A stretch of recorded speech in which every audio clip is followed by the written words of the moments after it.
ದೆಹಲಿಯಲ್ಲಿ BJP ಜಯಬೇರಿ, ದಾಂಡೇಲಿಯಲ್ಲಿ BJP ಸಂಭ್ರಮ. ದೆಹಲಿ ವಿಧಾನಸಭಾ ಚುನಾವಣೆಯಲ್ಲಿ ಬಿಜೆಪಿ ಭರ್ಜರಿ ಜಯಗಳಿಸಿರುವ ಹಿನ್ನೆಲೆಯಲ್ಲಿ ದಾಂಡೇಲಿ ನಗರದ ಬಸ್ ನಿಲ್ದಾಣದ ಮುಂಭಾಗದ ಜೆಎನ್ ರಸ್ತೆಯಲ್ಲಿ ಬಿಜೆಪಿ ದಾಂಡೇಲಿ ತಾಲೂಕು ಘಟಕದ ವತಿಯಿಂದ ಇಂದು ಶನಿವಾರ ಸಂಜೆ 6:30 ಗಂಟೆ ಸುಮಾರಿಗೆ ಪಟಾಕಿ ಸಿಡಿಸಿ ಸಿಹಿಯನ್ನು ಹಂಚಿ ಸಂಭ್ರಮಿಸಲಾಯಿತು.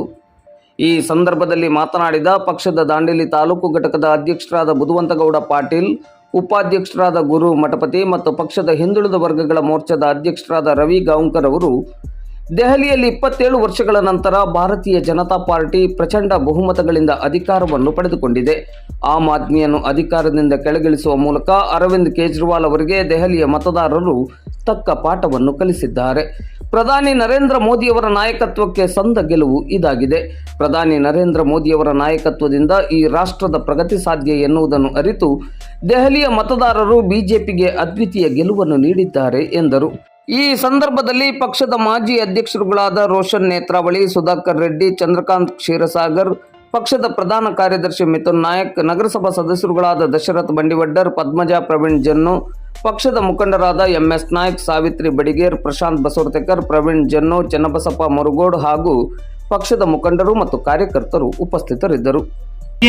ಬೇಕಾಗಿದ್ದಂತಹ ಶುದ್ಧ ನೀರು, ಶುದ್ಧ ಗಾಳಿ ಹಾಗೂ ದೇಶದ ಅಭಿವೃದ್ಧಿ, ತಮ್ಮ ಅಭಿವೃದ್ಧಿ ಬಗ್ಗೆ ಕಾಳಜಿ ವಹಿಸಿ ಭಾರತೀಯ ಜನತಾ ಪಾರ್ಟಿಯ ಪಕ್ಷವನ್ನು ಆರಿಸಿ ಪ್ರಚಂಡ ಬಹುಮತದಿಂದ ಗೆಲ್ಲಿಸಿ ಕೊಟ್ಟಿದ್ದಾರೆ.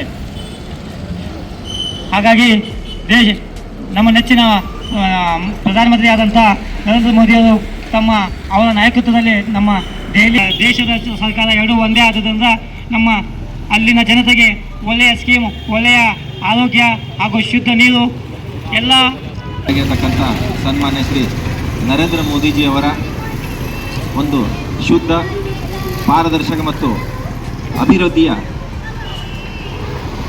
ಎಲ್ಲ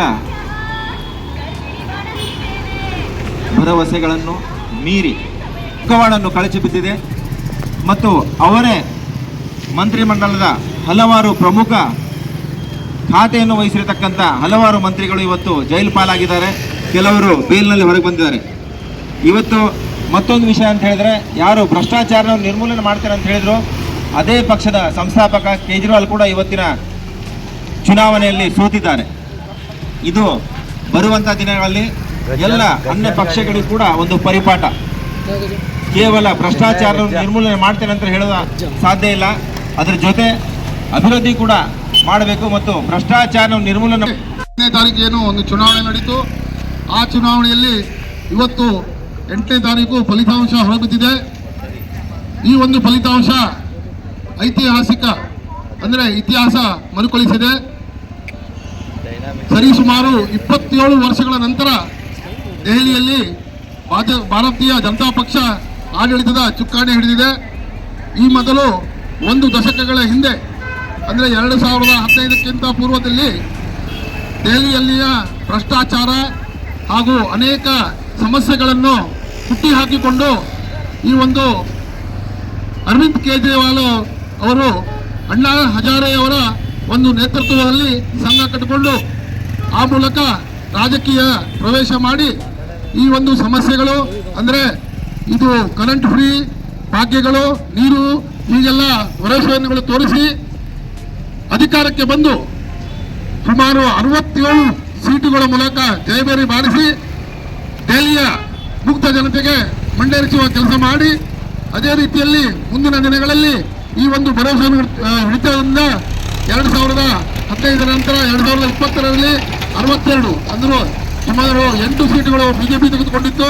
62 ಸೀಟಿನಿಂದ ಪುನಃ ಆರಿಸಿ ಬಂದು, ತದನಂತರ ಇಡೀ ದೇಶದ ಜನರ ಗೊತ್ತಿರುವ ಹಾಗೆ ಭ್ರಷ್ಟಾಚಾರ, ಅಂದರೆ ಎಲ್ಲದರಲ್ಲಿ ಅಬಕಾರಿ ನೀತಿಯಲ್ಲಿ ಈ ಒಂದು ಲಿಕ್ಕರ್ ದಂಧೆಯಲ್ಲಿ ತೊಡಗಿಸಿಕೊಂಡು ಅದೇ ಪ್ರದೇಶದ ರಾಜ್ಯದ ಉಪಮುಖ್ಯಮಂತ್ರಿ ಆದಂಥ ಸಿಸೋಡಿಯಾ ಅವರು ಜೈಲಿನಲ್ಲಿದ್ದಾರೆ.